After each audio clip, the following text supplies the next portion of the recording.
ஹாய்ங்க. இந்த வீடியோவில் இன்றைக்கி எண்ணெய் கத்திரிக்காய் குழம்பு எப்படி செய்யறதுன்னு பார்க்கலாம். ஸ்பெஷலாக ரஜினிகாந்த் அண்ணாக்காக நான் இந்த வீடியோவை டெடிகேட் பண்ணுறேன். அவர் தான் கத்திரிக்காய் தொக்கு கத்திரிக்காய் குழம்பு கேட்டுகிட்டே இருப்பார். நல்லெண்ணெயில் வெங்காயம் சேர்த்துருக்கேன், கருவேப்பிலை, 10 பல் பூண்டு, ஒரு விரல் நீளத்துக்கு இஞ்சி சேர்த்துருக்கேன். நல்லா வதக்கிக்கோங்க. இது வதங்கினதும் வெங்காயத்தோடவே மிளகாத்தூள், வீட்டில் அரைச்ச மிளகாத்தூள் சேர்த்துக்கிறேன். உங்கள் காரத்துக்கு ஏற்ற மாதிரி நீங்கள் சேர்த்துக்கோங்க. மிளகாத்தூள் சேர்த்துட்டு தேவையான தக்காளி சேர்த்து நல்லா வதக்கிட்டு இதோடவே தேங்காய் துருவல் சேர்த்து வதக்கிக்கணும். நான் அதை வீடியோ எடுக்கலை. அப்புறம் நான் பிஞ்சு கத்திரிக்காயாக எடுத்திருக்கேன். நல்லா எல்லாமே விதையே இல்லாத கத்திரிக்காய் தான் இதெல்லாம்.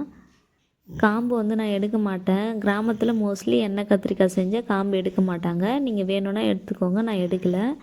நல்லா கட் பண்ணி உள்ளே பூச்சி ஏதாவது இருக்கான்னு செக் பண்ணி பார்த்துட்டு அதுக்கப்புறம் யூஸ் பண்ணிக்கோங்க காயை.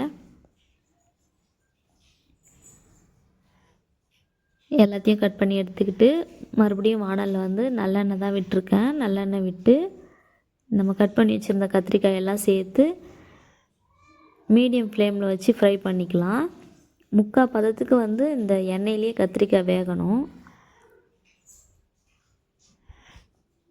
கத்திரிக்காய் வெந்ததும் ஒரு பிளேட்டுக்கு மாற்றிட்டு அதே எண்ணெயிலேயே கடுகு, சோம்பு, ஜீரகம், வெந்தயம் எல்லாம் சேர்த்து தாளிச்சிக்கிறேன்.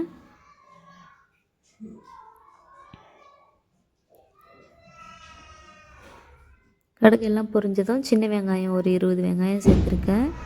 கொஞ்சமாக கருவேப்பிலை, மஞ்சள் தூள், பெருங்காயத்தூள் எல்லாம் சேர்த்து வதக்கிட்டு நம்ம அரைச்சி வச்சுருக்கோம் இல்லையா பேஸ்ட்டு, அந்த பேஸ்ட் உள்ளே சேர்த்து நல்லா பச்சை வாசனை போகிற வரைக்கும் வதக்கிட்டு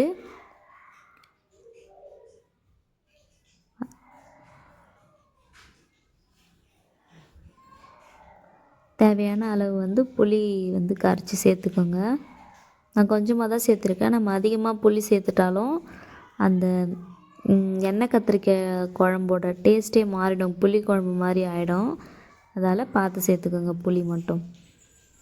இப்போ இது நல்லா கொதித்து வந்ததும் இதோட நம்ம வறுத்து வச்சுருக்க கத்திரிக்காயை சேர்த்துட்டு மூடி ஒரு 10 நிமிஷம் வேக வச்சுக்கலாம். எண்ணெய் பிரிஞ்சு மேலே சுண்டி வந்துடும் குழம்பு.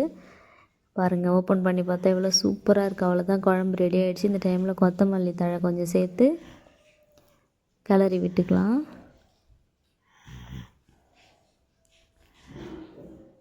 அவ்வளோதான், சூப்பரான எண்ணெய் கத்திரிக்காய் குழம்பு ரெடி ஆகிடுச்சி. கண்டிப்பாக ட்ரை பண்ணி பார்த்துட்டு எனக்கு கமெண்ட் பண்ணுங்கள். பாய்ங்க.